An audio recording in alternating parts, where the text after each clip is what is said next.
예배가 되기를 축복합니다. 사람에게 가장 큰 소원이 바로 평화가 아닌가 싶습니다. 평화로운 일상, 평화로운 세상, 전쟁이 없이 하루하루 서로 평화를 누리는 삶을 우리는 모두 고대하죠. 그 평화를 위해서 일도 하고 돈도 벌고 사람에게 잘해주기도 하고요. 또 선물을 하기도 하고 때로는 힘을 키우기도 하고 실력을 높이기도 하죠.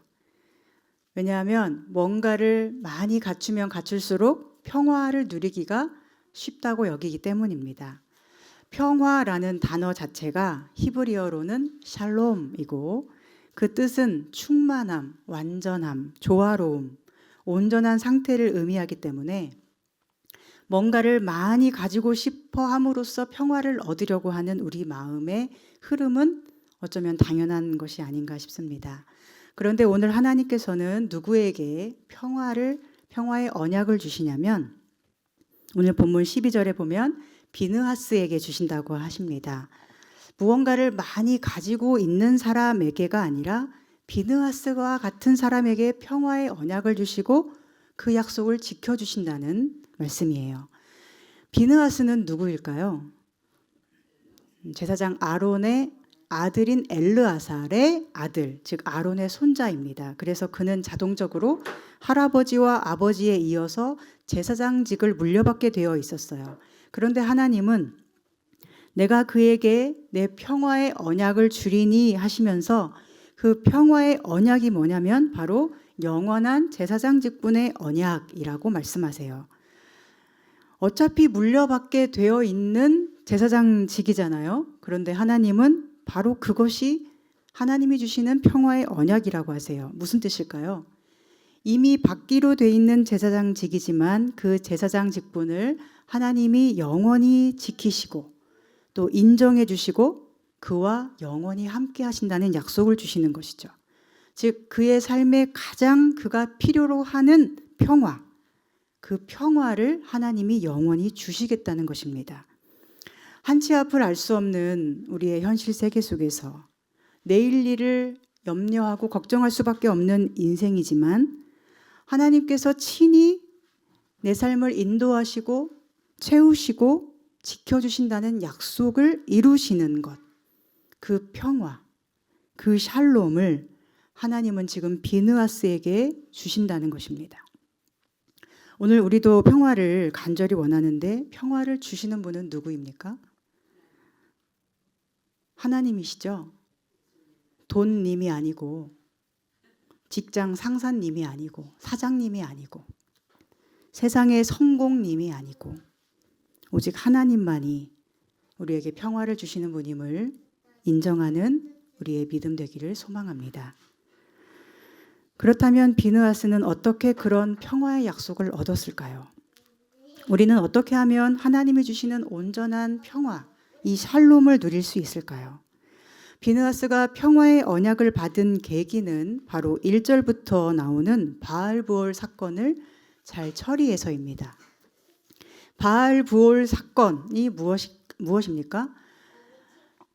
부올에서 섬기는 바알이라는 뜻인데 이스라엘이 당시에 머물던 모압 땅에서 그 땅 사람들이 섬기는 이방신 바알부올에게 자기들도 제사하기 위해서 이방신의 여사제들과 성적으로 음행을 행하고 이방신에게 절하며 섬긴 일이 바로 바알부올 사건이에요.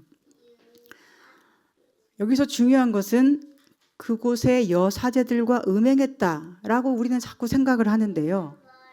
그것보다 더 큰 문제는 음행을 한 이유입니다.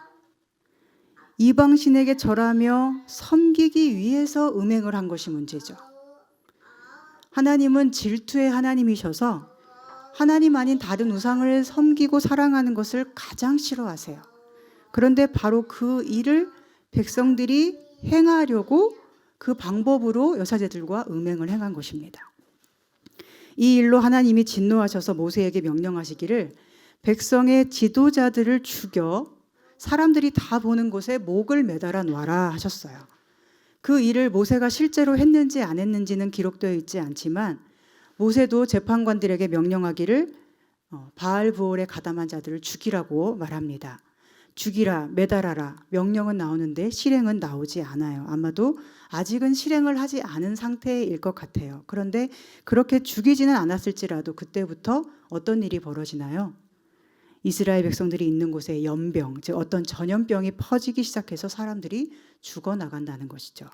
9절에 보면 연병으로 죽은 자가 24,000명이었다 하는데, 이것을 보면 하나님의 진노로 인해 전염병에 걸린 사람들이 죽기 시작한 그 속도가 매우 빨랐다는 것을 추측할 수 있습니다. 이것이 바알브올 사건이에요. 이방신에게 절하며 음행한 사건, 그래서 연병으로 죽어나간 이야기죠. 그리고 여기에 덧붙여 고스비 사건이 또 일어납니다. 아직 바알브올에 가담한 백성의 그 지도자들이 죽기 전이었을 그 어떤 날에, 그리고 연병이 이미 퍼져나가 사람들이 죽어나가고 있었던 그 어느 날에 한 이스라엘의 남자가 한 미디안 여자를 데려오는데 그 여자 이름이 고스비였어요. 6절에 보면 이스라엘 자손의 온 회중이 회막문에서 울 때에 이스라엘 자손 한 사람이 모세와 온 회중의 눈앞에 미디안의 한 여인을 데리고 그의 형제로 왔다고 말씀하고 있습니다. 즉 자기 가족을 삼는 것, 결혼해서 아내로 삼았다는 거예요. 그런데 그때 이스라엘은 어떤 상황이라고 합니까? 울고 있었어요. 왜 울고 있어요?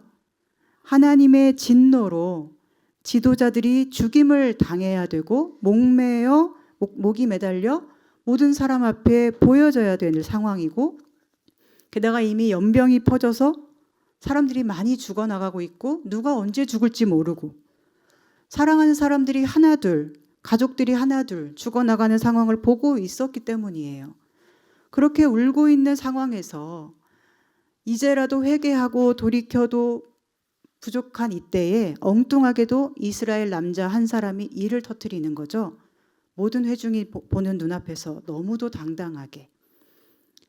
연병 따위는 아랑곳하지 않는 것처럼, 아니 연병이 퍼져나가고 다 죽을지라도 이 미디안 여자와 연합하여 바알브올을 섬기는 것이 가장 중요한 일인 것처럼 그는 당당히 가족에게로 그 여자를 인도하고 있어요.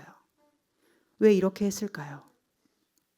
우리는 이 남자의 모습에서 무엇을 볼 수 있을까요?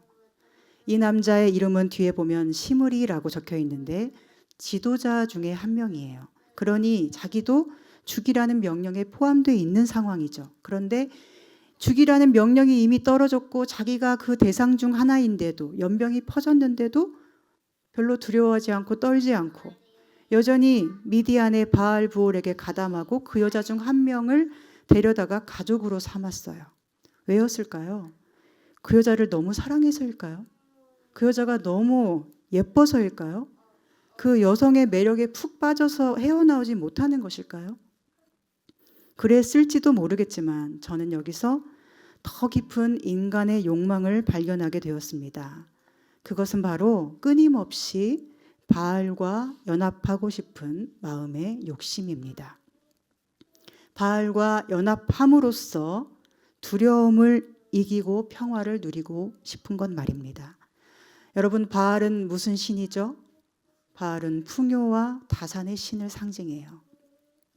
즉 우리 속에 믿음이 있다고 하면서도, 하나님을 섬긴다고 하면서도 끊임없이 풍요를 구하고 다산을 구하는 마음, 그래서 눈앞에 하나님께 불순종함으로 인해 죽음이 보이고 있고 하나님을 배반하여 죽는다고 하는데도 그 일을 끊어내지 못하는 마음, 그것이 우리에게서 없어져야 할 가장 크고 무서운 죄입니다. 하나님이 죽이라는 것은 바로 그것입니다. 우리 속에 바알브올을 사랑하는 죄, 우리 속의 두려움을 풍요와 다산으로서 몰아내고자 하는 마음, 하나님이 아닌 다른 것으로 우리의 불안과 두려움을 이기고 평화를 얻고자 하는 마음, 이것이 우리를 이방신을 섬기도록 유혹하고 하나님을 자꾸 저버리도록 만들기 때문에 하나님은 그것을 죽이라고 명령하시는 것입니다. 아론의 손자 비느하스가 이 모습을 보고는 8절에 보면 그 이스라엘 남자를 따라 그의 막사에 들어가 남자와 여자의 배를 꿰뚫어 죽였다고 해요. 그러자 그때부터 연병이 그쳤다고 기록합니다. 이미 2만 4천 명은 죽은 후였어요. 죽여야 할 것을 죽이고 나니 그때부터 하나님이 진노를 거두십니다. 하나님이 비느하스에게 평화를 약속하셨어요. 영원히 지속될 제사장 직분의 평화, 누구도 건들 수 없는 영원한 평화의 언약. 하나님만이 주시는 약속을 비느하스가 받은 것입니다. 우리 11절부터 13절을 함께 읽어볼까요? 11절부터 13절입니다. 시작. 제사장 아론의 손자 엘르아살의 아들 비느하스가 내 질투심으로 질투하여 이스라엘 자손 중에서 내 노를 돌이켜서 내 질투심으로 그들을 소멸하지 않게 하였도다. 그러므로 말하라. 내가 그에게 내 평화의 언약을 주리니 그와 그의 후손에게 영원한 제사장 직분의 언약이라. 그가 그의 하나님을 위하여 질투하여 이스라엘 자손을 속죄하였음이니라. 아멘. 여러분, 단지 음행한 사람 죽여서 칭찬받는 게 아니에요. 단지 음행이 죄가 아니라는 거예요. 그리고 옳고 그름 따져서 틀린 사람 찾아내서 죽인 것이 칭찬받은 게 아니에요. 비느하스가 죽인 것은 무엇입니까? 인간의 욕망 그리고 탐심이에요. 하나님이 아닌 다른 것에 끊임없이 마음을 두려고 하는 인간의 두려움을 그는 죽인 것입니다. 여러분 생각해 보세요. 지금 이스라엘이 광야에 있습니다. 광야에서는 정말로 두려워할 일은 무엇인가요? 이스라엘이 지금 40년 동안을 광야 생활을 했는데 그들이 정말로 두려워할 일은 무엇입니까? 생존입니까? 돈이 없는 것입니까? 양식이 없는 것입니까? 힘이 없는 것입니까? 그런 것이 없는 것이 두려워할 일이라고 마귀는 우리를 끊임없이 유혹하는 것입니다. 광야에서 정말 두려운 것은 하나님이 그들을 버리시는 거예요. 그런데 마귀는 어떻게 유혹해요? 아니, 돈이 없으면 너는 죽어. 힘이 없으면 너는 죽어. 이렇게 유혹을 하고 그럼으로써 바알 부올에 자꾸 가담하게 만듭니다. 이스라엘이 지나온 길을 보면 얼마나 고생길이에요. 고생이 40년 동안 끝나지도 않죠. 약속의 땅 가나안 주신다고 했는데 곧 좋은 날 온다 하셨는데 계속 안 오고 있어요. 그러니 그들 속에 두려움이 있을 수밖에 없습니다. 이대로 광야에서 죽을 것만 같죠. 이렇게 고생만 하다가 끝나버릴 것만 같죠. 광야에서 걸어가는 것 말고는 자기들이 뭐 하나 할 수 있는 일이 하나도 없는 것 같죠. 아무것도 아닌 존재인 것만 같은 두려움이 그들 속에 있을 수밖에 없겠죠. 바로 그런 자들이 바알과 연합한 거예요.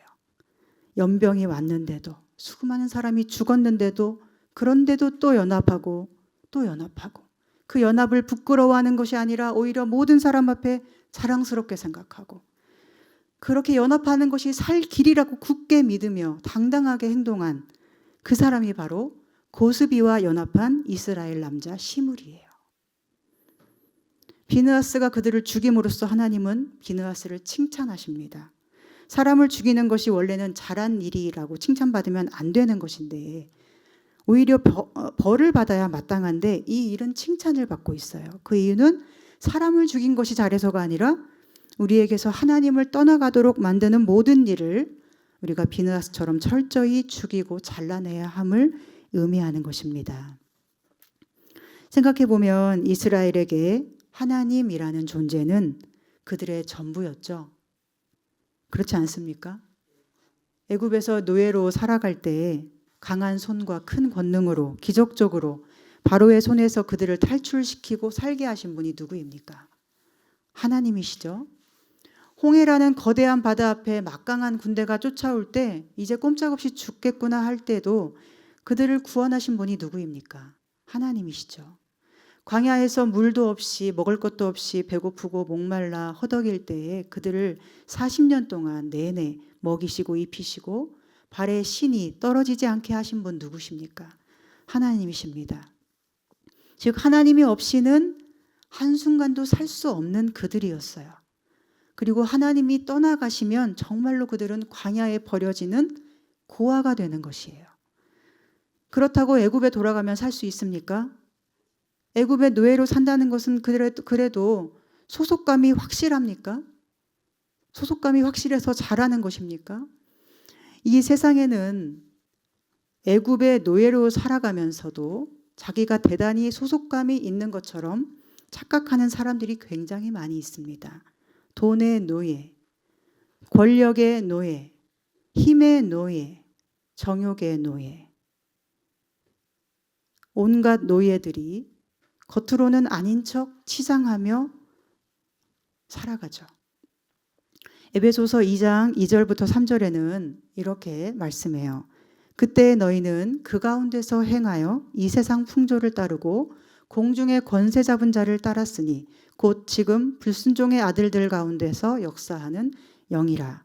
전에는 우리도 다 그 가운데서 우리 육체의 욕심을 따라 지내며 육체와 마음에 원하는 것을 하여 다른 이들과 같이 본질상 진노의 자녀이었더니 우리도 그렇게 노예 생활하다가 하나님의 은혜로 십자가의 용서로 기적적으로 풀려난 자들입니다. 그렇기 때문에 시작된 광야길입니다. 하나님만 바라보라고, 하나님만 따라가라고, 그래야 살 수 있다고, 그래야 약속받은 땅에 들어갈 수 있다고 하나님은 끊임없이 오늘도 우리를 강권하여 성령으로 험한 광야에서 우리를 이끌고 가시는 중이에요. 그런데 마귀는 끊임없이 유혹을 합니다. 너의 전부는 하나님이 아니라 이 세상의 돈과 힘과 권력과 명예와 지식들이라고. 이렇게 살다가 끝날 거냐고. 하나님만 믿고 따라가다가는 이 광야에서 비참하게 죽고 말 거라고 우리를 유혹합니다. 그러면서 우리로 하여금 돈에 열광하게 만들고 힘을 갈망하게 하고 그런 것이 없을 때 두려워 벌벌 떨게 만들어요. 정말 이대로 죽으면 어떡하지? 이대로 광야에서 끝나버리면 어떡하지? 그런 두려움이 애굽으로 돌아가자라고 자꾸 말하게 만들고 광야에서 죽어버렸으면 더 나았겠다 말하게 만들고 또 바알보올에 가담하여 고스비와 연합하게 만들므로써 결국은 하나님을 잃어버리도록 하는 것입니다. 우리는 그들이 바알부올에 가담했다는 것을 단순히 하나의 죄를 지은 것으로 착각하기가 쉬워요. 그러나 이것은 그리 쉬운 문제가 아닙니다. 그들이 바알부올에 가담했다는 것은 바로 하나님을 잃어버린 것입니다. 하나님을 잃어버린다는 것은 그들이 자신의 전부를 잃어버리는 것입니다. 그들이 잃어버리는 하나님은 어떤 분입니까? 하나님은 이스라엘을 사랑으로 이끌어 오신 분이에요. 여기까지 오는 길에 대적들을 많이 만났고 자기들에게 길도 터주지 않고 거절하고 거절감을 주는 사람들 많이 만났고 고통스럽게 하는 사람도 있었지만 하나님께서 그들과 친히 싸우시고 보호해 주셨죠. 하나님이 함께 하시니 광야에 있어도 천국이었고 그들에게서 하나님이 떠나가시면 어디에 있든지 지옥이 됩니다. 오늘 우리가 부른 찬양처럼요. 하나님이 이스라엘의 전부였던 것이죠. 세상을 살면서 여러분을 힘겹게 하는 사람들이 있지 않았습니까? 텔레비전에 보면 엄청나게 좋은 부모상이 분명히 있다고는 하는데 우리 부모님들은 왜 그렇지 못했을까 하는 생각을 해보지 않으셨나요? 아름답게 행동하지 못하는 어른들 때문에 상처받은 마음은 없으셨습니까? 사랑을 충분히 주어야 할 부모로부터 왜곡된 사랑을 받음으로써 마음에 고통을 받고 편견과 선입견으로 차별 대우를 받고 부당하고 억울한 일을 당하기도 하고 그 속에서 어떻게든 더 잘해보려고 애써온 삶이 아닙니까? 특히 주님을 믿는 믿음으로 살기 시작할 때부터 얼마나 더 부당하고 억울한 일을 참아야 할 때가 많이 생깁니까? 말씀을 따라 살기 때문에 받는 억울한 일들, 미움받는 일들이 얼마나 많이 있습니까? 과연 이 땅에 천국이라는 것이 이루어지겠습니까? 이 땅은 정말로 광야처럼 하나님만을 따라가는 믿음의 사람을 대적하고 미워하고 죽이려는 권세가 많이 있어요. 이유 없이 미워하는 거예요. 이유 없이 정죄하고 잘못이 없는데도 뒤에서 손가락질하고 욕하고 왕따를 시킵니다. 그러나 하나님은 그때마다 친히 그들과 싸우시고 캄캄한 흑암 속에서도 불기둥으로 우리의 길을 비추어 주시고 거센 폭풍이 몰려올 때는 우리를 두 손으로 들어 가슴에 안아주시고 모든 비바람을 대신 맞아주시며 온갖 시험으로부터 우리를 건지신 아버지 하나님이십니다. 그리고 하나님은 과거에만 역사하신 분이 아니라 오늘 현재, 이 현재의 두려움 속에서도 우리를 여전히 축복하고 계시는 분이에요. 오늘 이 바알볼 사건 앞에 이야기를 보면 하나님께서 이방 주술사인 발람을 통해서 이스라엘을 4번이나 축복하는 말씀이 나옵니다. 지금 이스라엘은 광야에서 오래 살아가면서 스스로를 연약하다 여기고 지쳤다 여기고 또 메뚜기처럼 여길 수밖에 없는 상황이에요.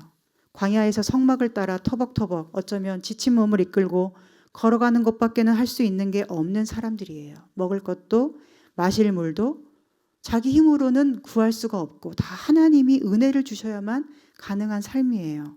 아무것도 할 수가 없고 그들에게는 나라도 없고 세상에서 아무 존재감도 없는 사람들이에요. 그런데 하나님이 그런 그들을 어떻게 바라보십니까?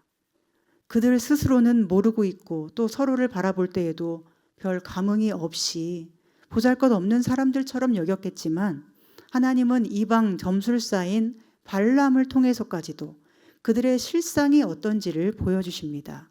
너희의 실상은 광야에서 망한 사람이 아니다라고, 내가 친히 인도하며 사랑으로 지금도 축복하고 있는 나의 아들, 나의 딸들이라고 4번씩이나 끊임없이 완전하게 축복하고 계시는 하나님이십니다. 사실 이 주술사 발람은 축복하고 싶은 게 아니었죠. 모압 왕이었던 발락이 저 이스라엘을 좀 저주해 달라고 그 발람을 초대했던 거예요. 그런데 하나님은 그렇게 초대받은 발람을 통해서까지 하나님이 얼마나 그 백성을 축복하고 사랑하는지를 나타내 주시는 것입니다. 오늘 우리가 하나님의 사람이라면 하나님은 우리도 그렇게 바라보실까요? 아멘입니까? 아멘. 그렇게 믿으시기를 바랍니다. 세상 정욕의 노예로 살다가 십자가의 은혜로 가까스로 죄악과 죽음의 권세에서 탈출하여 하나님이 거하시는 완전하고 영원하고 거룩한 성에 들어가기까지 지금은 한 치 앞도 알 수 없는 광야길에 있기 때문에 눈에 보이는 것은 허름한 옷, 거친 광야, 뿌연 먼지, 어디로 가야 할지 모르는 막막함 뿐이겠지만 하나님은 지금도 나와 함께 하시고 반드시 그 성으로 인도하여 드리실 것을 이 축복의 말씀을 통해 우리도 신뢰하며 나아가기를 소망합니다. 우리 함께 민수기 23장 19절과 21절, 22절, 24절을 한번 읽어보겠습니다. 민수기 23장 19절 함께 읽습니다. 시작. 하나님은 사람이 아니시니 거짓말을 하지 않으시고 인생이 아니시니 후회가 없으시도다. 어찌 그 말씀하신 바를 행하지 않으시며 하신 말씀을 실행하지 않으시랴. 21절입니다. 야곱의 허물을 보지 아니하시며 이스라엘의 반역을 보지 아니하시는도다. 여호와 그들의 하나님이 그들과 함께 계시니 왕을 부르는 소리가 그 중에 있도다. 하나님이 그들을 애굽에서 인도하여 내셨으니 그의 힘이 들소와 같도다. 24절입니다. 이 백성이 암사자같이 일어나고 수사자같이 일어나서 움킨 것을 먹으며 죽인 피를 마시기 전에는 눕지 아니하리로다 하매. 24장 8절과 9절을 함께 읽겠습니다. 시작. 하나님이 그를 애굽에서 인도하여 내셨으니 그 힘이 들소와 같도다. 그의 적국을 삼키고 그들의 뼈를 꺾으며 화살로 쏘아 꿰뚫으리로다. 꿇어앉고 누움이 수사자와 같고 암사자와도 같으니 일으킬 자 누구이랴. 너를 축복하는 자마다 복을 받을 것이요 너를 저주하는 자마다 저주를 받을지로다. 아멘. 여러분 반복되는 문구 발견하셨죠? 그 힘이 들소와 같도다. 내가 너를 들소처럼 인도하는 거예요. 인도한다는 거예요. 너는 약한 존재가 아니라는 거예요. 내가 너와 함께하니 내 힘이 들소처럼 강하니 너도 들소처럼 강하게 이 길을 걸어가며 반드시 승리한다는 말씀이에요. 너를 축복하는 자는 나 여호와가 축복할 것이고 너를 저주하는 자는 나 여호와가 그를 저주한다. 나는 너의 편이다 말씀하시는 것이죠. 그런데 이 축복을 이스라엘이 듣고 있습니까? 이스라엘은 듣고 있지 못했죠. 이 축복은 그들을 저주하기 원했던 발락 왕이 들었던 거예요. 이스라엘을 대적하고 저주하는 발락이 전해 들은 이스라엘을 향한 하나님의 사랑의 마음이었어요. 하나님이 이스라엘을 얼마나 강하게 지키시고 인도하는지를, 얼마나 사랑하시는지를 지금 광야에 있는 이스라엘은 잘 듣지 못했다는 거예요. 오히려 그들의 현실은 무엇이었어요? 그 전에 사건에 보면 범죄에서 불뱀에 물려 죽어야 되고, 그냥 광야에 있어도 얼마나 힘들 텐데 전쟁을 2번이나 치러야 되고 정말 지친 몸으로 걸어가고 있는 중이에요. 그들의 현실 속에 보이는 건 그것뿐이었을 거예요. 그러나 하나님은 들소와 같이 힘 있는 자들이라고 그들을 바라보시고, 내가 반드시 너희를 이끌어 영원한 땅으로 옮겨 평화롭게 할 것이라고, 영원한 사랑으로 사랑하는 백성임을 알려주십니다. 그러니 세상 속에서 두려움에 빠질 수밖에 없는 우리가 회복해야 하는 것은 무엇일까요?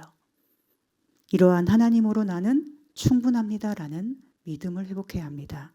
그리고 하나님이 나의 전부입니다라는 믿음을 회복해야 합니다. 그리고 말씀으로 충만해져야 합니다. 내가 볼 수 없는 곳에서도, 내가 들을 수 없는 자리에서도 나를 축복하시고 사랑하시는 하나님을 말씀 안에서 발견할 수 있어야 합니다. 이 성경에 기록된 하나님의 사랑을 나에게 주시는 것으로 받아들일 수 있어야 합니다.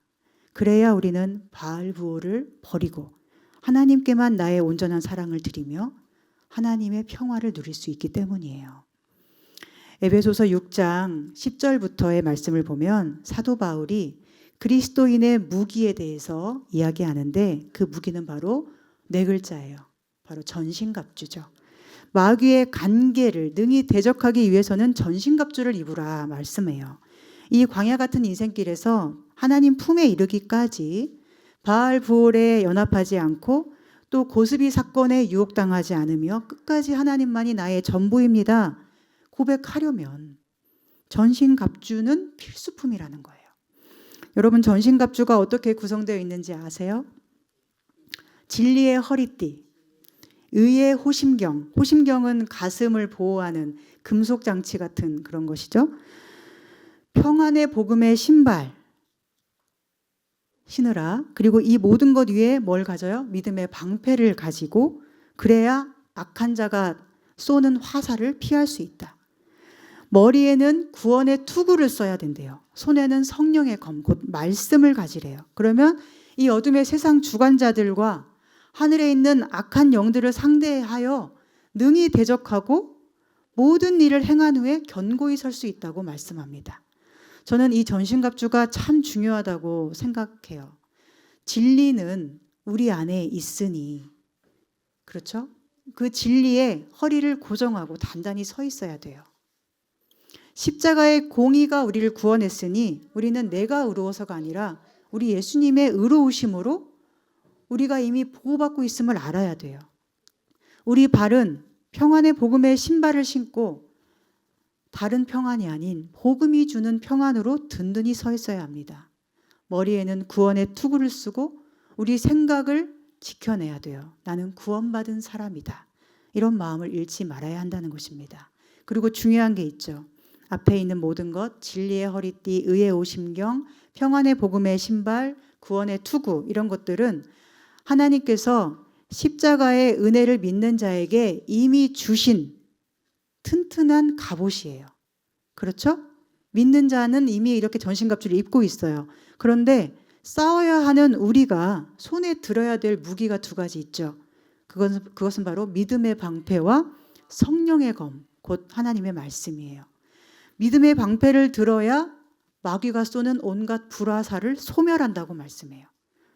그리고 성령의 검, 곧 말씀을 가지고 있어야 마귀의 시험과 유혹을 이길 수 있죠. 즉 믿음과 말씀이 우리 안에 충만해야만 우리는 내가 얼마나 강한 사람인지, 또 얼마나 예수님의 그 의로우신 십자가의 보혈이 나를 이미 강하게 만드셨는지를 알 수 있죠. 그리고 바알부올과 연합하지 않도록 성령님과 함께 우리 영혼을 지켜낼 수가 있습니다. 사랑하는 여러분, 우리를 정말로 망하게 하는 것은 무엇일까요? 그것은 하나님을 잃어버리는 것입니다. 우리를 정말로 살게 하는 것은 무엇일까요? 그것은 오직 하나님의 강한 손과 신실한 사랑을 의지하는 것입니다. 그런데 오늘 여러분은 하나님의 강한 손과 신실한 사랑으로 만들어진 전신갑주를 입고 계십니까? 두 손에 믿음의 방패와 성령의 검 곧 말씀을 굳게 붙들고 계십니까? 모든 마귀의 불화살을 믿음과 말씀으로 물리치고 있습니까? 무엇으로 물리치려고 하십니까? 과거의 모든 어둠과 폭풍 속에서도 친히 우리를 안으시고 여기까지 인도하신 하나님이십니다. 오늘의 삶이 막막하고 앞이 캄캄할지라도 우리가 볼 수 없는 곳에서 보이지 않는 강한 손으로 일하시며 나보다 더 나를 사랑하시고 복 주시려고 준비하시는 좋으신 아버지 하나님이십니다. 그리고 미래에도 하나님은 신실하게 우리를 인도하실 것입니다. 아브라함에게, 이삭에게 야곱에게 약속하신 하나님께서 오늘 그와 동일한 믿음을 가진 우리에게도 약속을 반드시 이루실 것입니다. 이것이 우리에게 참된 평화를 줄 것입니다. 중요한 것은 약속을 듣기만 하는 게 아니라 약속이 이루어지는 사람이 되는 것이죠. 우리 안에 바알 부호를 해결하고 모든 고스비를 죽일 때 그 평화의 약속은 이루어질 것입니다. 아브라함이 정말 죽어도 할 수 없을 것 같은 일을 했잖아요. 독자 이삭을 하나님께 바치라는. 그때 그 이삭을 바치는 믿음을 하나님께 드렸고, 또 이삭은 하나님이 가라 하시는 대로 흉년이든 풍년이든 자기 눈에 좋을 대로가 아니라 하나님이 머물라고 하신 곳에 머물고 가라고 하신 곳에 갔고, 그렇게 하나님만을 따라 나섰고, 또 야곱은 어때요? 하나님이 주시는 축복만을 가장 귀하게 여기면서 인생의 광야길에 내던져지고 돌베개를 베고 자야 했을 때 바로 그런 그들의 믿음을 하나님이 받으시고 그 삶을 참 평화의 삶으로 인도하신 것입니다. 그리고 오늘 이스라엘이 자꾸만 아브라함의 믿음, 이삭의 믿음, 야곱의 믿음에서 벗어나려고 할 때마다 하나님은 그들에게 벌을 내리심으로 정결하게 하시고 그들 속에 바알 부호를 제거하심으로써 하나님이 그들을 끝까지 아브라함처럼 이삭처럼 야곱처럼 정결하게 인도해 내신 거예요. 오늘 우리도 아브라함과 이삭과 야곱이 받은 약속을 함께 이어받기를 소망합니다. 하나님이 인도하시는 길은 험해 보여도 선하신 인도하심이 있고 막막해 보여도 신실한 사랑이 충만하다는 것을 우리가 신뢰할 수 있기를 소망합니다. 나의 전부는 오직 하나님이심을 고백하는 참된 믿음이 우리의 속에서부터 고백되기를 소망합니다. 우상이 약속해주는 세상의 가짜 평화를 따라가지 않고 하나님만이 약속하시고 하나님만이 이루시는 참 평화를 누리는 저와 여러분 되기를 주님의 이름으로 축원합니다. 기도하겠습니다. 하나님의 선하심과 신실하심을 찬양합니다. 하나님, 우리의 아버지가 되시고 지금까지 광야의 험한 길을 함께 걸어오시며 우리가 가장 힘겨울 때는 우리를 안아주시고 위로하시고 항상 진리 안에서 말씀으로 승리하게 하셨음을 감사합니다. 그러나 하나님, 저희 속에는 여전히 바알 부올에 가담하고자 하는 악한 유혹이 있고 주님을 섬긴다고 하면서도 풍요와 다산을 더 좋아하는 마음의 욕심이 끊이지 않음을 고백합니다. 이제 주님이 십자가에서 만들어 입혀주신 전신갑주를 입고 성령과 함께 모든 욕심과 두려움을 이겼으면 좋겠습니다. 우리 힘으로는 완주할 수 없는 이 광야길을 주의 능력으로 걸어갈 수 있기를 소망합니다. 주님, 저희 속에 십자가의 공의와 사랑을 믿는 믿음을 더해 주시고 말씀 안에서 성령님의 도우심으로 끝까지 주님만을 섬기고 사랑하며 승리하는 삶을 살게 해 주시옵소서. 예수님의 이름으로 기도합니다. 아멘.